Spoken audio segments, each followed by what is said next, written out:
ভাইরা আমার, উদাহরণ দিলে বুঝে আসবে। যারা গরু পালি, গরু গরু চেনেন না? গরু পালি, গরুটা কিছুদিন লালন পালন করার পরে এই গরু দিয়ে আমি হাল চাষ করি কি করি না? তাকে দিয়ে আপনি আপনার গোলামি করাইতেছেন। আবার আপনি ওই গরুটাকে আবার বিসমিল্লাহ আল্লাহু আকবার বলে জবাই করে তারপরে তাকে আপনি ভক্ষণ করতেছেন।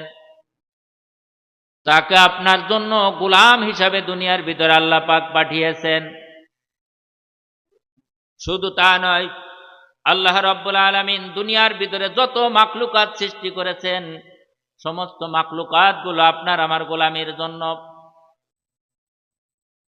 আমি মেডিকেলে কোর্স করছি, মেডিকেল সম্বন্ধে একটু কথা বলবো, তাহলে আরো বুঝে আসবে আপনাদের।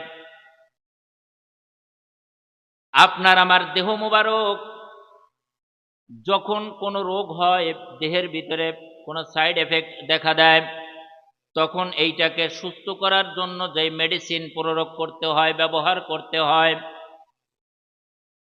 এইটা মানুষের দেহের ভিতরে ব্যবহার করার আগে আল্লাহ রাব্বুল আলামিন ভিন্ন আরেকটা প্রাণী দিয়েছে।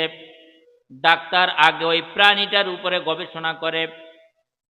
পৃথিবীতে যত ডাক্তার আছে, সমস্ত ডাক্তার মানুষের শরীরের উপরে যখন কোনো গবেষণা করে, মানুষের শরীরে গবেষণা করার পূর্বে ইঁদুরের উপরে গবেষণা করে।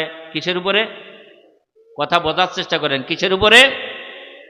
ইঁদুরের উপরে গবেষণা করে। বলতে পারেন হুজুর, পৃথিবীতে তো আরো প্রাণী আছে, ওই সব প্রাণীর উপরে কেন গবেষণা হয় না, ইঁদুরের উপরে কেন গবেষণা হয়? এক নম্বর কারণ হলো, আপনি আমি যদি খাবার অতিরিক্ত খেয়ে ফেলি, তাহলে আপনার আমার বমি হয়, হয় কি হয় না? পাতলা পায়খানা হয় কি হয় না? আপনি আমি যদি কোনো বিষাক্ত জিনিস খেয়ে থাকি, তাহলে আপনার আমার বমি হয় কি হয় না? পাতলা পায়খানা হয় কি হয় না? আল্লাহ রাব্বুল আলামিন এমন একটা প্রাণী সৃষ্টি করেছে, ইঁদুর।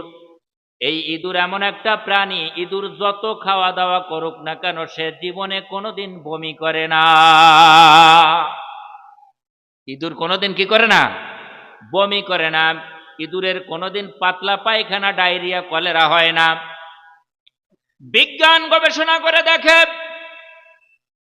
আমরা যে একটা বিষয় গবেষণা করব, এই গবেষণা করতে গেলে যে মেডিসিন যদি মানুষের উপরে যদি প্রয়োগ করা হয়, তাহলে ওই মানুষটা যদি তার তাপমাত্রা সহ্য করতে